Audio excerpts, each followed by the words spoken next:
안녕하세요. 올해 서른으로 이제 결혼 첫 해를 보내는 여자입니다. 정말 이런 고민할 가치도 없는 일로 골머리 썩은 사람은 이 세상에 아마 저밖에 없을 거예요. 남편은 저보다 2살이 많은 연상입니다. 남편한테는 불우한 과거사가 있었습니다. 어머님 없이 아버님과 둘이 살고 있는 건 연애하면서 알고는 있었는데 자초지종에 대해서는 이야기해 준 적이 없어요. 말하기 껄끄러워하는 것 같아서 자세한 부분에 대해서는 제가 먼저 물어본 적이 없어요. 내막을 알게 된다고 해도 제가 남편을 과거 이야기를 가지고 달리 볼 것도 아니고 때가 되면 어련히 저에게 말해줄 거라 믿었거든요. 연애를 한 지 조금 시간이 지나고 결혼 이야기가 본격적으로 오고 가기 시작하면서 그때 저에게 처음 말해줬어요. 아버지랑 단 둘이 살고 있는 이유는 아버님하고 어머님이 이혼을 하셨기 때문이었네요. 별로 어렵게 할 이야기는 아닌 것 같은데 뭘 숨기고 사는가 싶었어요. 그런데 두 분이 이혼하는 과정에서 남편이 어린 마음에 마음고생을 많이 했나 봐요. 그때쯤에서 아버님이 끊었던 술도 다시 마시고 어머니랑 다투는 걸 매일같이 봤어야 했다네요. 오죽하면 아직도 엄마가 필요한 어린 나이였던 남편이 나서서 어머님한테 이렇게 당하고만 살지 말고 그냥 이혼을 하라고 말했을 정도랍니다. 결국에는 두 분은 이혼을 하게 되었고 그 과정에서 남편은 아버지 밑으로 그리고 여동생은 어머님 밑으로 뿔뿔이 찢어지게 되었다네요. 남편도 어머니를 따라 가고 싶었지만 저렇게 매일같이 술 드시는 아버지가 혹시 잘못되시기라도 할까봐 아버지 곁에 남았던 거고요. 본인이 내린 선택이기는 하지만 어린 마음에 졸지에 이산가족을 만들어 놓은 아버지가 참 미웠다고 합니다. 그동안 아버지랑 살면서도 어머니와는 지속적으로 연락도 하고 자주 찾아뵙고 하면서 지냈다고 합니다. 여동생하고도 사이가 좋은 편이어서 동생하고도 자주 연락을 했고요. 동생은 저도 만난 적이 있는데 자취하고 있다고 들었으니까 동생이 어머니 쪽으로 가 있고 남편이 아버지 쪽에 가 있고 하는 사실은 상상도 못하고 있었지요. 아버님은 이혼하시고 나서는 다시 정신을 차리셔서 얼마 지나고부터는 술도 끊으시고 다시 원래 모습으로 돌아오셨다고 해요. 그래서 남편이 커오면서 딱히 마음고생 시키신 것도 없었고 남편 좋은 대학 보내고 좋은 회사 취직시킬 정도로 열심히 뒷바라지를 해주셨다고 하네요. 하지만 남편은 이렇게 잘해주실 거였으면 왜 술은 다시 마셔서 이혼까지 했어야 했는지 하는 식으로 말하는 거 보니 아버지에 대한 원망이 조금은 남아있는 듯 했습니다. 아버지가 술도 끊으시고 다시 좋은 가장의 모습으로 돌아왔어도 두 분은 다시 합치실 생각이 없었답니다. 남편이 중간에서 엄청 노력했지만 역부족이었다네요. 아무튼 그제서야 저한테 말한 이유는 앞으로 저희가 결혼을 하게 되면 혼주석에는 아버님 혼자 계시게 될 텐데 그래도 괜찮겠냐고 하더라고요. 암만 이혼하셨어도 하나뿐인 자식 결혼식이니 두 분이 다 혼주석을 빛내주신다면 저한테야 더할 나위 없이 좋았었겠지만 그렇게 되지 못한다고 그게 무슨 상관이겠나 싶었습니다. 결혼 이야기가 본격적으로 오고 가고 나서 아버님과 저희 친정부모님 해서 양가 상견례는 이미 마무리가 다 되었던 상황이었습니다. 당시 남편은 아버님과 인사도 끝났으니 어머님이 혼주석에는 계시지 않겠지만 저를 소개하는 게 그림이 맞지 않겠냐며 자리를 한번 만들어도 되겠냐고 허락을 구하더라고요. 이혼하셨다고 해도 여전히 남편의 어머니인 사실은 변함이 없으니 저도 흔쾌히 그러기로 했어요. 남편의 여동생은 저도 몇 번 만났고 혼자 서울에 자취를 하고 있었기 때문에 어머님은 혼자 서울에서 조금 떨어진 지방 중소도시에서 지내고 계셨습니다. 거리도 있고 한동안 코로나로 난리도 아니었으니 남편도 요 근래에는 통 찾아뵌 적이 없었나 봐요. 그 당시에 저에 대한 이야기를 따로 해준 적이 없었는지 어머님은 남편이 저를 결혼할 사람이라고 소개했을 때 많이 놀라는 눈치였습니다. 그리고 소개시킬 거면 미리 말을 해주지 그랬냐며 한마디 하셨어요. 조금 분위기 좋은 식당에서 만날 걸 그랬다고 하시더군요. 저도 남편한테 소개시키러 오는 자리를 어머님한테 미리 말씀도 안 드린 거냐 한마디 했어요. 남편은 너스레를 떨면서 깜짝 놀래켜주고 싶었다고 말하는데 그런 모습을 보아하니 떨어져 지냈다고 해도 남편이 어머님과 이런 장난을 주고받을 정도로 사이가 많이 좋구나 하는 생각이 들었습니다. 솔직히 보기 좋더라고요. 그런데 어머님하고 한참 식사를 하고 있는데 어머님이 이 자리에 한 분이 더 오셔도 되냐고 물어보더라고요. 남편이 누구시냐 물었는데 어머님도 똑같이 너희들 깜짝 놀래켜주고 싶으니 당신도 말을 안 해주겠다고 하셨습니다. 그리고 식당 안으로 어떤 남자분 한 명이 들어오는데 남편 표정이 살짝 굳어지는 걸 느꼈어요. 그리고 그때 사건이 터져버리고 말았네요. 어머님은 그 남자분을 저한테는 시아버지 되실 분이라고 소개를 해주더라고요. 그때 좀 혼란스러웠지요. 헷갈리니까 족보 이상하게 만들지 말고 제대로 정리하고 넘어가자고 말할 수도 없었고요. 자리가 자리였더니만큼 괜히 토달지 않고 그냥 넘어가려 했었어요. 남편이 어떻게 정리를 잘해줬으면 좋았겠는데 남편도 뭔가 평소랑은 사뭇 달라 보이고 말수도 적어지고 반응도 싸늘했거든요. 어머님이 식사도 다 끝났으니 조용한 데로 옮겨서 이야기나 더 나누자고 하시는데 남편이 급한 볼 일이 있다고 하면서 자리에서 벌떡 일어났습니다. 돌아오는 길, 차 안에서 남편은 전에 없던 표정을 하고 있었어요. 무슨 일이냐고 물어보는데도 생각이 정리가 안 되는지 심각한 표정으로 운전대만 붙잡고 있었습니다. 중간중간 깊은 한숨을 계속해서 내쉬면서요. 서울에 도착하고 나서야 남편은 여동생한테 전화를 했습니다.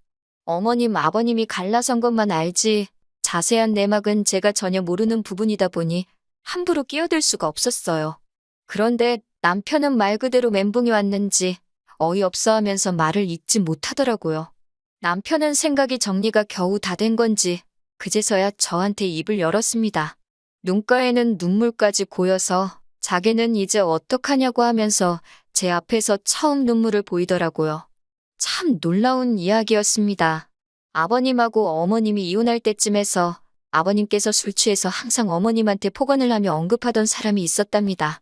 어머님은 말도 안 되는 소리 하지 말라고 했고 아버님은 항상 술에 취해서 그러고 계셨으니 남편 눈에는 그게 다 아버님께서 어깃장을 부리고 있었다고 믿었던 거예요. 그리고 오늘 그 자리에 저희들한테 소개해준 그 사람이 아버지가 항상 어머니와 싸울 때마다 언급하던 그 사람이라는 거예요. 아버님이 술 마시고 부리는 주사와 의처증 때문에 어머니가 도망갔다고 그렇게 믿어왔는데 그게 아니었던 겁니다. 어머님이 다른 남자를 만나고 있던 게 사실이었고 아버님은 그 사실을 견디기 힘들어 끊었던 술을 입에 다시 대기 시작하셨던 거고요. 그렇다고 술을 이기지 못해 가족들한테까지 피해를 끼친 아버님 잘못이 없어지는 건 아니겠지만 남편이 원망했어야 하는 건 아버님이 아니라 어머니였다는 거죠. 동생은 이미 오래전부터 어머니가 그분을 만나고 있다는 사실을 알고 있었답니다. 자기도 이 꼴 저 꼴 보기 싫어서 독립해서 무작정 서울로 상경한 거라고 하고요. 그 과정에서 아버님한테 도움도 많이 받았다고 하네요. 다 알면서도 남편한테 말 안 해준 건? 아버님이 아들 어미 사랑이 저런데 혹시나 마음의 상처라도 받으면 어떡하냐고 비밀로 해달라고 부탁을 했었다고 하더라고요. 여동생 입장에서도 어머니가 진짜 그 사람을 남편이라고 소개할 거라고는 상상도 못했던 일이기에 그냥 그동안 알면서도 아버님 부탁 때문에 남편에게는 쉬쉬하고 있었던 거라고 합니다. 아버님 또한 아들이 상처받는 게 싫어서 남편한테는 따로 해명을 하지 않았던 거였고요. 심지어 어머님이 저한테 시아버지라고 소개해준 새아저씨는 가정이 또 따로 있는 분이라고 하더라고요. 남편 동생 말로는 이혼만 해주면 어머니랑 살림을 합치실 거라고 했다는데 15년 세월 흐르는 동안 아직도 어머님은 이혼까지 해가며 그 집구석에서 첩대접을 받으며 생활하고 있던 상황이었습니다. 남편이 자기가 아버지를 오해했다며 자기는 어떻게 하는 게 좋겠냐고 하더라고요. 평생을 그렇게 알고 지내왔는데 자초지종을 알게 된 정신적인 충격이 너무 커 보였어요. 그 충격의 크기가 얼마나 큰지 제가 감히 가늠할 수조차 없겠죠. 달리 다른 말은 못하겠고 아버님한테 이제부터라도 잘하면 되는 거라고 했습니다.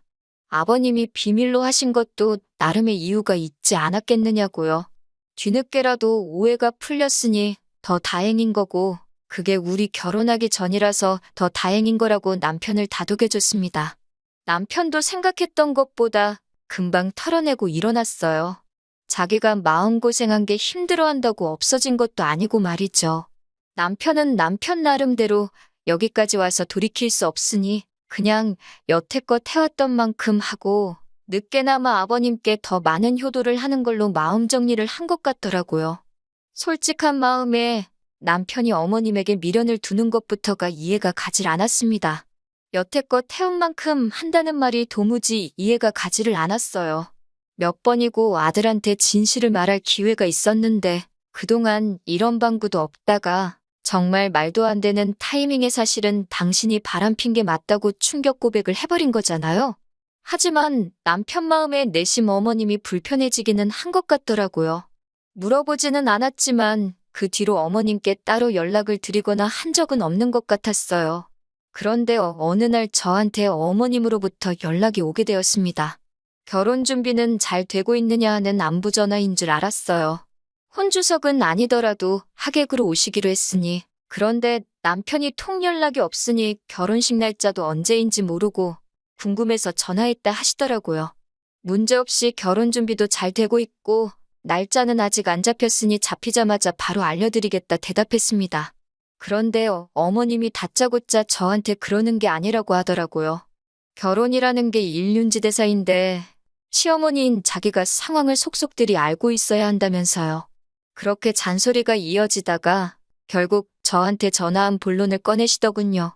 예단은 어떻게 하기로 했냐고 물으시는 거예요. 저는 그 말을 듣고 순간 흠칫했습니다. 다른 남자랑 새살림 차려서 이혼하신 시어머니한테 예단까지 하는 게 맞나 싶었거든요.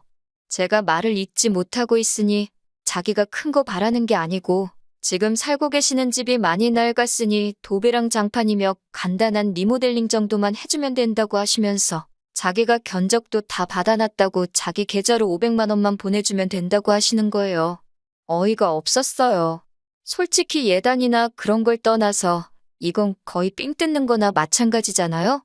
그래도 남편과 어머님의 관계도 있었고 하니 제가 남편하고 상의해보고 연락을 다시 드리겠다 했습니다. 그런데 어머님은 예단은 원래 여자 쪽에서 해가는 건데 당신 아들과 상의할 필요가 뭐가 있느냐고 하시더군요. 해달라는 대로 해드려야 하나 말아야 하나 솔직히 며칠 고민했어요. 어머님한테 말했기를 남편하고 상의해본다고 했지만 괜히 말했다가 남편이 엄마 편을 들면 그건 그거대로 화가 날 것 같고 그렇다고 남편한테 엄마랑 나랑 둘 중에 하나 정해라고 하는 것 같기도 했거든요. 그런데 혼자 그러고 있어봐야 몇 번을 생각해도 아닌 건 아닌 거거든요.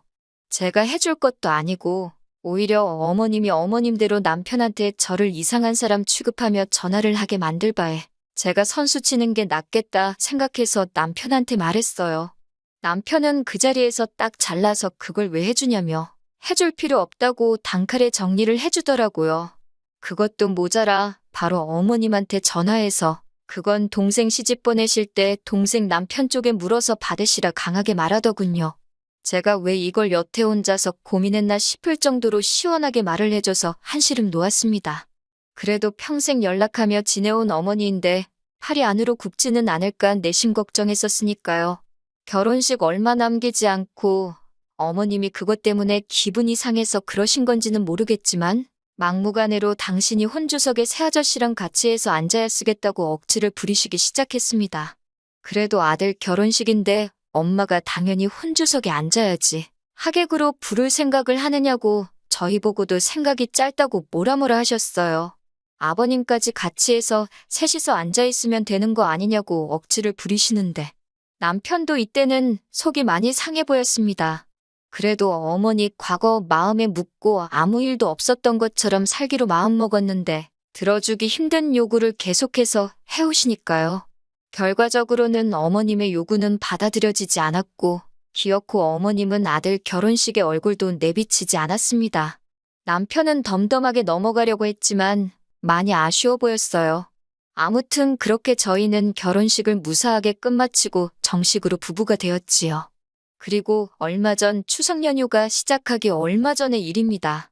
결혼 후에 첫 추석이니 저희가 계획을 세우기를 첫날에는 아버님 댁에서 하루 보내고 둘째 날에는 친정에서 하루 보내고 나머지 날들은 집에서 푹 쉬는 걸로 나름대로 계획을 세우고 있었습니다. 그런데 갑자기 제 전화기가 울리는데 평소와 똑같은 벨소리였는데 그날따라 소리가 불길하게 느껴지더라고요. 안 좋은 예감은 틀리는 법이 없다더니 어머님한테서부터 걸려온 전화였습니다.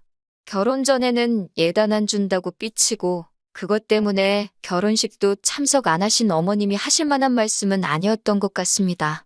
이번 추석의 명절 당일날 동생 데리고 같이 내려오라고 하시더군요. 그날은 남편하고 친정에 가기로 정했다고 그래서 못 찾아뵙겠다고 말씀드렸더니 저보고 그러는 거 아니라고 하시면서 양가를 똑같이 챙겨야 한다고 하시더라고요.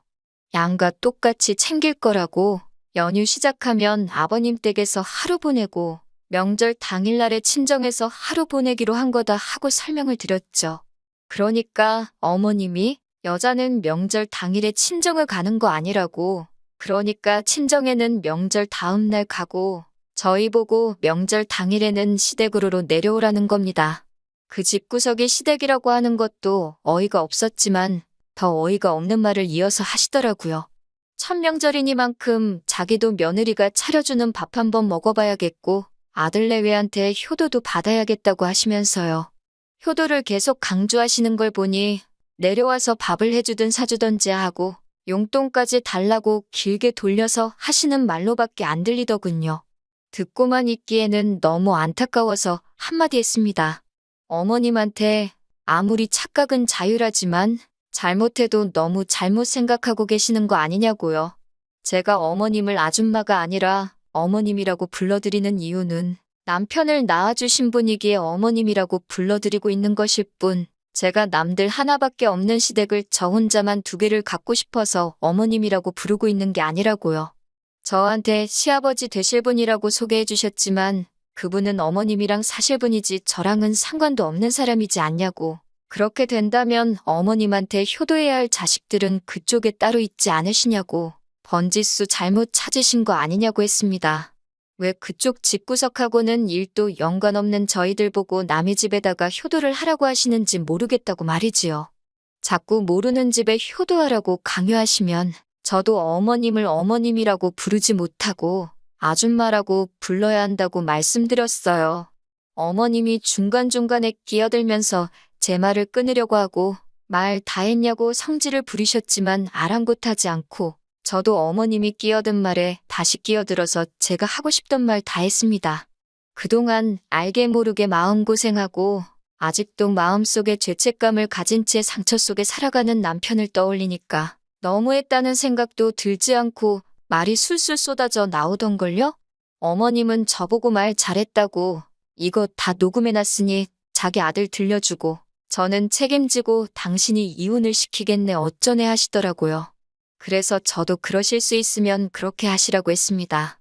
이미 제가 엎질러버린 물이고 남편이 만약에 제가 아니라 어머니를 택할 사람이라면 하루라도 빨리 털고 헤어지는 게 맞다고 생각했거든요.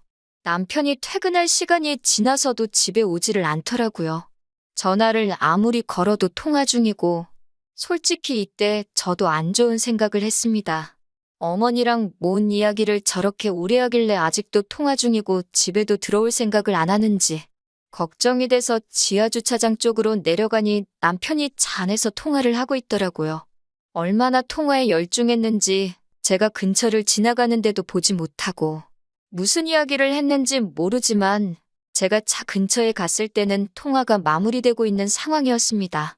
남편은 화가 많이 나 보였고 차 밖에도 소리가 새어나올 정도로 큰 목소리로 전화를 하고 있었네요.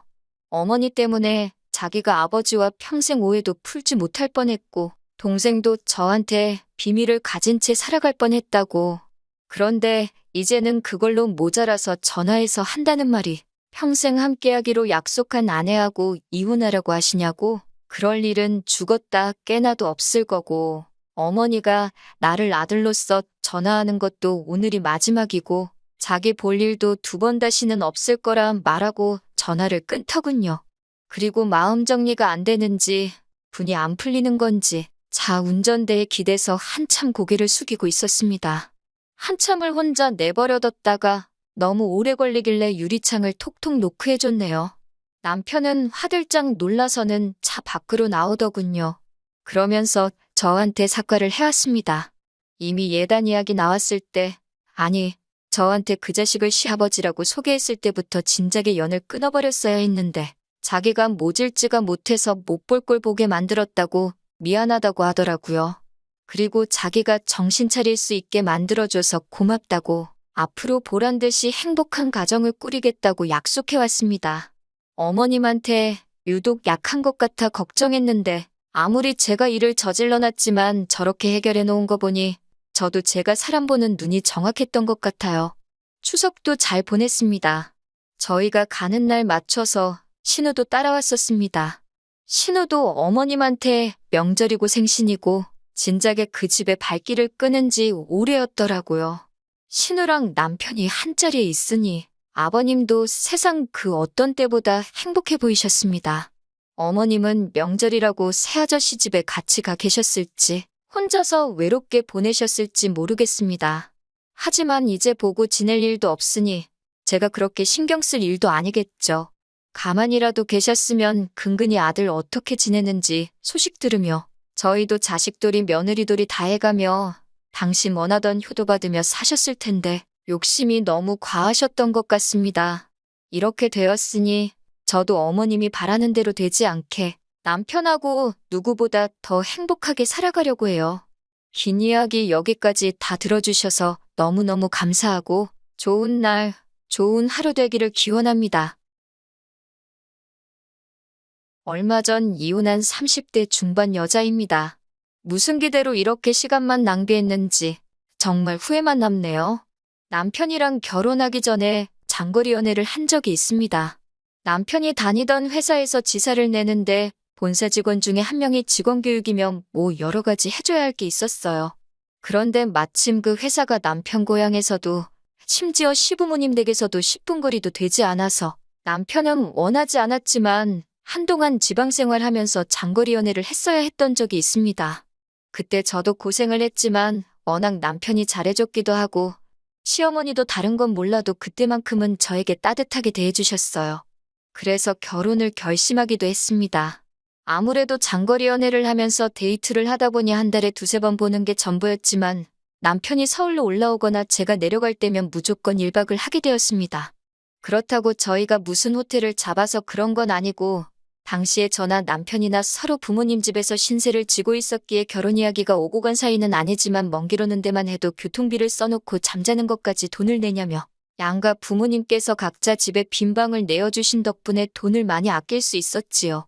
아무튼 그런 특이한 상황 때문에 결혼하기 전부터 이미 서로 데이트를 할 때마다 양가 부모님에게 서로 인사를 드린 수준을 넘어설 정도로 잘 지냈어요.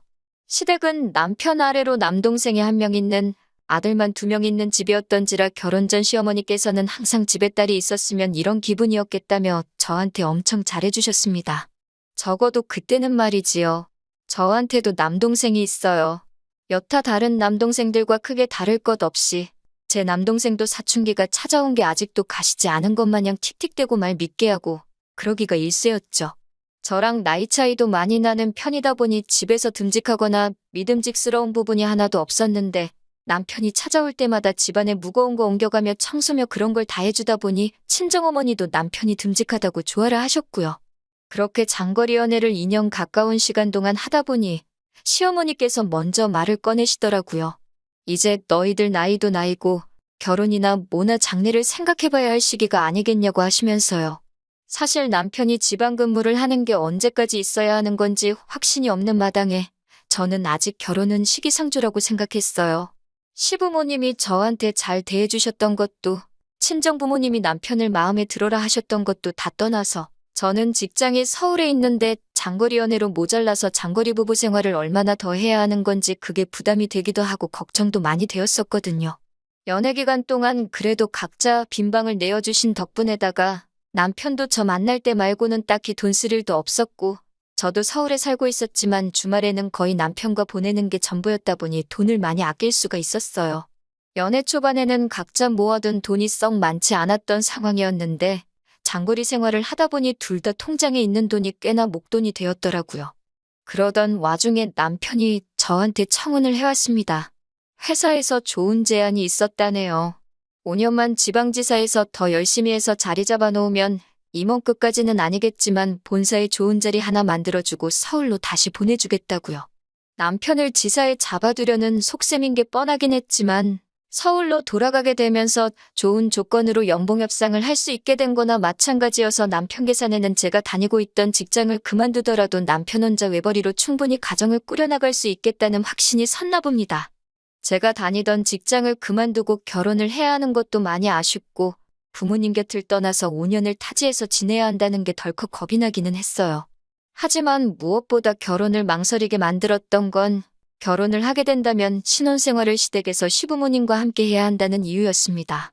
그게 아니라면 저도 직장을 그만두지 않고 당시 장거리 연애를 하듯이 결혼 생활 또한 5년이라는 긴 시간 동안 주말 부부를 해야 할 판이었으니까요. 그래도 남편과 결혼을 결심하게 된 가장 결정적인 이유는 남편이 그동안 저희 부모님한테 친아들인 제 남동생보다 훨씬 더 잘했다는 겁니다. 어쩔 때 보면 자기 부모님한테 하는 것보다 더 잘한다는 느낌이 들 정도로 친정부모님께 정말 진심과 정성으로 다하는 모습에 제가 많이 감동하기도 했고 저희 부모님도 남편을 사윗감으로 엄청 마음에 들어 하셨거든요.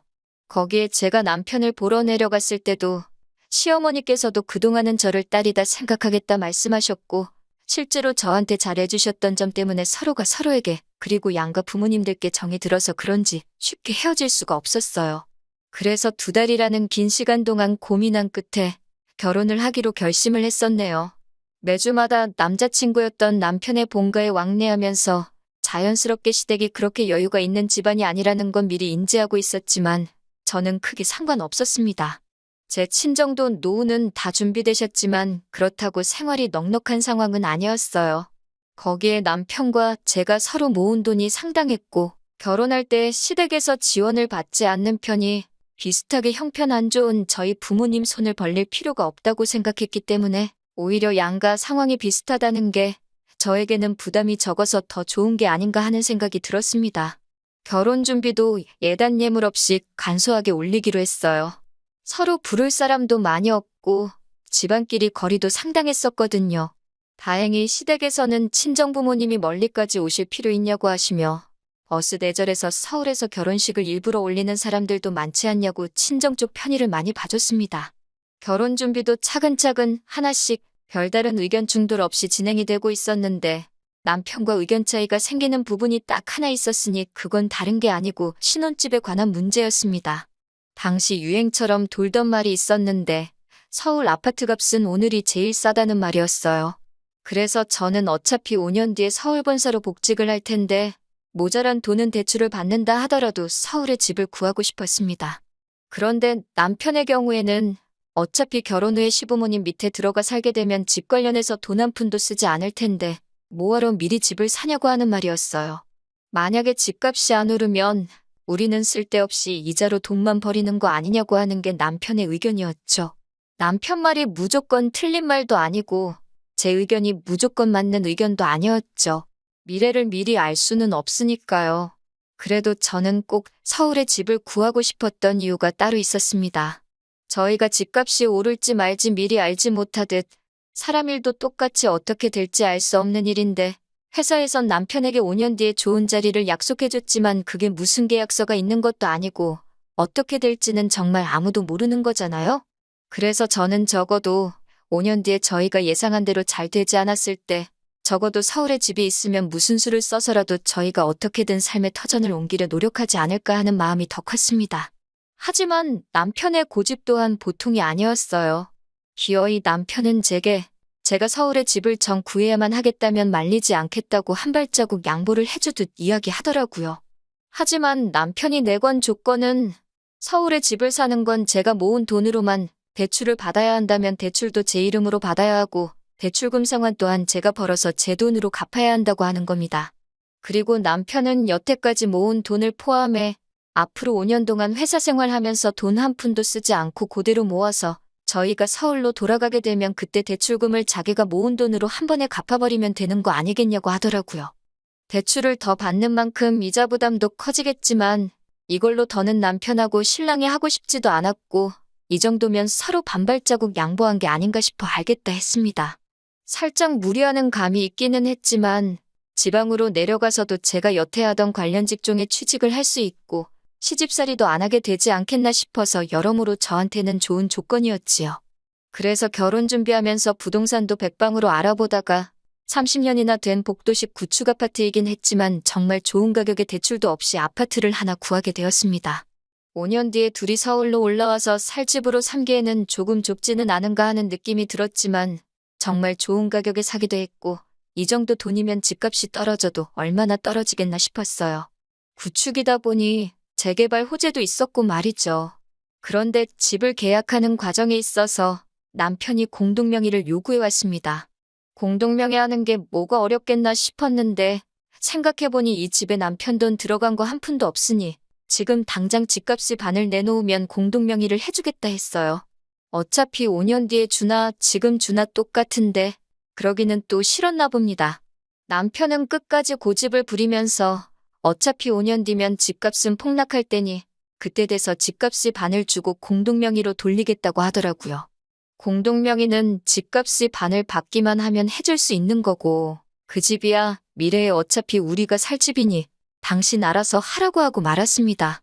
그리고 그게 어떻게 보면 저한테도 신의 한 수나 마찬가지였던 것 같아요. 무리 없이 결혼식을 올리고 저도 다니던 직장을 관두고 지방으로 내려와 새 직장을 잡았습니다. 어쨌든 제 분야에서 경력을 계속 쌓아서 다시 서울로 돌아왔을 땐 무리 없이 복직을 할 수 있도록 일을 하기로 결정했어요.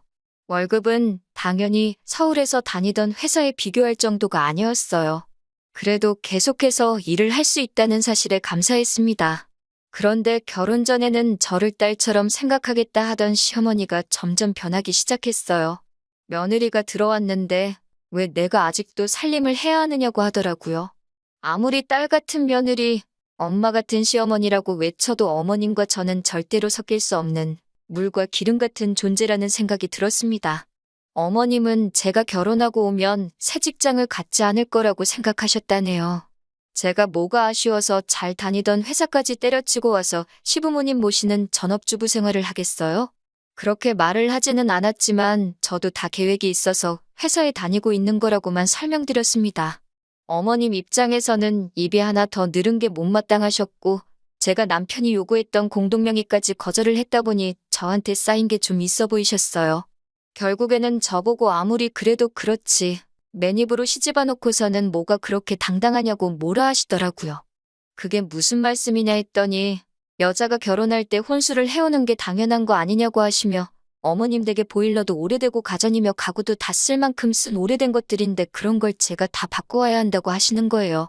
그건 제 혼수가 아니고 어머님 댁 혼수지 않냐고 혼수를 하게 되면 5년 뒤에 저희 집 가서 그때 해오겠다고 했습니다. 그 말을 하면서 저는 제 명의 집이 있으니 혼수는 안 해도 되는 거 아니냐고 말하고 싶었지만 괜히 그렇게 말했다간 어머님이 남편은 혼수만 하면 되지 않겠냐고 하실까봐 집이야기까지는 하지 않았어요. 더 있어봤자 언성만 높아지고 싸움으로 번질 수도 있겠다 싶어서 제가 자리를 피했습니다. 남편이 적당히 중간 역할을 잘 해주기를 바랬는데 남편은 그래도 우리가 엄마 집에서 살면서 돈을 얼마나 아끼고 있는지 알기나 하냐면서 저보고 알아서 시어머니 기분 좀 맞춰달라 하더라고요. 정말 실망스러운 대답이었습니다. 제가 당신 그딴 말 하는 거 들으려고 회사까지 그만두고 여기 따라온 거 아니라고 한마디 했어요. 남편은 알겠다고 저한테 미안하다고 사과를 하더니 자기가 잘 해결해보겠다며 자기만 믿으라고 하더라고요. 그리고 남편이 그날 저녁에 저와 어머님을 한자리에 모아놓고 이 상황을 해결해보겠다고 꺼내는 말이 고작 우리가 어머님 신세를 지고 있으니 월세를 드리면 되지 않겠냐고 묻는 말이네요. 어머님이 저희 식사를 주시는 건 맞지만 무슨 임금님 수라상 같은 걸 차려주는 게 아니라 정말 반찬가게에서 사놓은 마른 반찬에다가 밥 한 공기 더 떠주시는 거 말고 없거든요. 거기에 방이라고 하나 내어주신 것도 어디 동네 고시원보다 조금 큰 골방 하나 내주신 게 전부였고요. 심지어 화장실도 밖에 가야 있는 구조인데 저도 연애하는 동안 지내오면서 익숙해져서 망정이지 처음부터 이 집에서 결혼해서 살자고 했으면 아마 결혼 생각은 엄두도 안 하고 도망갔을 정도였거든요. 아무튼 월세를 드리자는 말은 저도 어느 정도 찬성을 했습니다. 앞으로 하루 이틀 지내는 것도 아니고 몇 년을 지내야 하는데 돈 몇 푼으로 해결될 일이면 차라리 그게 마음 편하겠다 싶었거든요. 남편이 나름 중재를 잘해준 것 같아서 고맙기까지 했는데 방에서 들이자는 월세 금액을 들었을 때 어이가 없어서 주먹이 먼저 나갈 뻔했습니다. 달마다 200을 드리면 딱 좋겠다 하시는 거예요. 그 돈이면 솔직히 독립해 나가서 시내에 괜찮은 50평대 신축 아파트에서 월세를 살아도 충분히 살 돈이라고 미친 거 아니냐고 따졌어요. 그 돈을 드리고 싶으면 드리라고, 대신 그 돈 드리면 저는 그냥 다시 서울로 올라가서 주말 부부 생활을 하든 이혼을 하든 그렇게 하겠다고 했습니다. 어머님 수발을 들던 효도를 하던 그건 당신 마음대로 하라고, 대신 당신 효도하고 싶은 것에 저를 끌어들이마는 말아달라고 했어요. 그래도 너무 저만 고집 부릴 필요는 없지 않나 싶어서 나중에 가서는 남편과 합의하에 제가 시어머니께 월세와 생활비주로 달에 40만 원을 드리기로 했어요. 실제로 저희가 어머님 댁에서 지내며 돈을 많이 절약하는 것도 사실이었고, 친정어머니도 터무니없는 정도가 아니라면 남들이 볼 때도 제가 돈을 드리는 그림이 맞지 않겠냐고, 어쨌든 먼 타지까지 와서 제가 기댈 수 있는 유일한 식구들이기도 하고, 결혼 전에는 서로 사이가 좋지 않았느냐시며 결혼 초기부터 시가와 제가 척지고 지낼 필요는 없다고 저를 설득해 주셨기 때문이죠. 액수는 많이 줄었지만 막상 제가 50만 원씩 어머님께 드리기 시작했더니 어머님도 더 이상 같은 일을 문제 삼지 않으셨어요. 그 이후로는 커다란 사건 사고 없이 정말 가족 같은 사이로 지내며 살았습니다. 결혼 초반에 생긴 앙금 다 내려놓고 오히려 사이좋게 잘 지냈었어요. 그냥 신혼 초에 며느리와 시어머니 사이에서 있을 법한 기싸움이었고, 원래도 좋으신 분들이었으니 제가 그동안 오해했었구나 하고 지내게 되었습니다. 그동안 크고 작은 사건이 있기는 했지만 그 정도 일은 대한민국을 살아가는 사람들이라면 부부간에 고부간에 일어날 법한 아주 사소한 일들 뿐이었어요. 그 와중에 제가 사놓은 집도 재개발 호재에 힘입어 집값이 오르기 시작했어요. 지금은 조금 주춤해졌지만 집값이 최고점을 찍었을 때는 제가 산 금액의 3배나 올라간 적도 있습니다. 남편이 서울지사로 돌아가기로 한 날을 얼마 남기지 않은 때였어요. 저를 불러놓고 한다는 말이 여태까지의 기다림과 시간이 허송세월처럼 느껴지는 한마디를 하더군요. 5년이나 지사에서 지내다 보니 서울 본사로 돌아가는 게 엄두가 안 난다며 걱정이라는 거예요. 지금은 지사에서도 거의 최고점 대우를 받으며 자기를 믿고 따르는 직원이 몇 명인데 자기가 본사로 아무리 승진을 해서 돌아가봐야 본사에 인맥 하나 없는데 어떻게 거기서 살아남겠냐고 자신이 없다고 말이죠. 이런 이야기를 왜 꺼내나 했는데 이어서 꺼낸 말에 어이가 없어서 말조차 나오지 않더군요. 남편은 저한테 서울에 사놓은 집값이 많이 오르지 않았느냐 하면서 그 집을 정리하고 시부모님 댁까지 같이 정리해서 2집을 판 돈을 가지고 여기에 집 짓고 아예 뿌리를 내리자는 겁니다. 서울로 돌아가지 않겠다고 하는 말도 어이가 없어서 말이 이어지지가 않았는데 거기다 대고 남편은 서울집까지 정리해서 시부모님을 모시고 살자고 하니 이 사람이 지금 제정신으로 하는 소린가 싶더라고요. 저는 당연히 그렇게는 못하겠다 했습니다. 애초에 서울로 다시 가는 걸 조건으로 결혼한 거 아니었냐. 이제 와서 이러는 건 사기 결혼이나 마찬가지다 하면서 저도 있는 대로 성질을 부렸죠. 그랬더니 남편이 나이 드신 어머니도 걱정이 되고 여태 여기서 지내면서 어머니가 우리 뒷바라지 해주셨으니 저도 사람이라면 그 은혜를 갚아야 하는 게 며느리 도리 아니겠냐는 말도 안 되는 억지를 부리기 시작하는 겁니다. 며느리 도리는 없는 형편에 달마다 40만 원씩 드리지 않았느냐. 솔직히 안 드려도 되는 돈이고 이깟 골방 하나로 달에 그 정도 받아가셨으면 어머님이 훨씬 이득을 본 거나 마찬가지다 했어요. 그래도 남편은 말도 안 되는 계산법을 들이대면서 그렇지 않다고 하면서 무조건 이제는 저희가 갚을 차례라고 어깃장을 부리더군요. 결혼 첫 해에 있었던 갈등을 제외하고는 결혼 생활 자체는 나름 재밌던 추억도 많고 좋았습니다만 남편이 했던 말도 지키지 않고 저러고 있으니 더 길게 볼 이유가 없다는 생각이 들었어요. 그래서 남편에게 남을 테면 혼자 남고 당신 어머니도 모시고 싶으면 혼자서 실컷 모시라 했습니다. 전에는 제가 이렇게 말하면 남편이 기겁을 하면서 숙이고 들어왔는데 이번에는 제 생각이 그렇다면 그래야지 하면서 수긍을 하더군요. 그러면서 제가 서울에 사놓은 아파트 이야기를 하면서 재산 분할을 청구한다고 하는 겁니다. 남편은 익숙해진 지방지사에 그대로 머물면서 차라리 저와 이혼을 하고 제 집을 재산 분할받은 돈으로 시부모님 노후를 책임지겠다는 뜻이었죠. 계획 자체는 그럴싸해 보였지만 알아보려면 똑바로 알아봤어야지 항상 마무리가 부족했던 남편의 단점이 여기서 빛을 발하더군요. 남편은 계획대로 이혼 소송을 진행했습니다. 하지만 법원은 남편의 계획과는 다르게 저의 편을 들어줬어요. 어떻게 보면 당연한 일입니다. 제 명의로 가지고 있던 제 집은 남편하고 결혼하기 전에 이미 잔금까지 치르고 끝나버린 저희 집이었으니까요.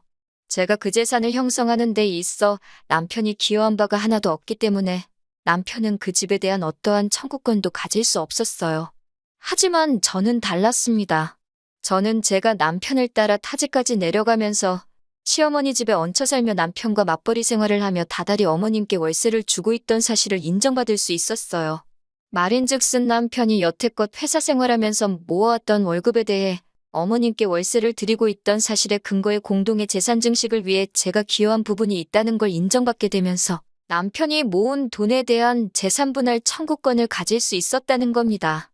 남편이 이혼을 구실 삼아 제 집을 재산 분할받으려 했는데 오히려 제가 역으로 여태까지 남편이 모은 돈의 45%를 분할받을 수 있게 되었던 거예요.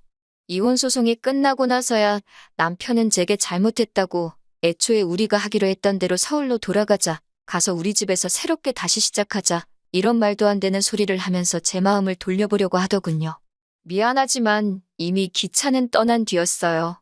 시어머니도 저를 딸처럼 생각한다고 하시던 초심 잊지 않으시고 저한테 얼마 안 되는 푼돈 뜯어내려고 하시기보다 정말 저희가 돈을 모아서 잘 되기만을 바라셨었다면 적어도 당신 아들이 여태 모아놓은 돈까지 뜯길 구실을 만들지 않을 수도 있었겠죠. 욕심을 나쁘게 부린 인과응보라고 생각합니다. 비록 저도 이혼녀 딱지가 붙게 되었지만 적어도 저는 몇 배나 오르고 재개발을 기다리는 집 하나 건지고 남편이 번 돈으로 보상까지 받았으니 지옥 문턱에서 겨우 빠져나와 전화위복이 되었다고 생각하려고 합니다. 그리고 남편과 시어머니는 두 번을 없을 복을 놓친 걸 평생 후회하면서 살았으면 좋겠네요.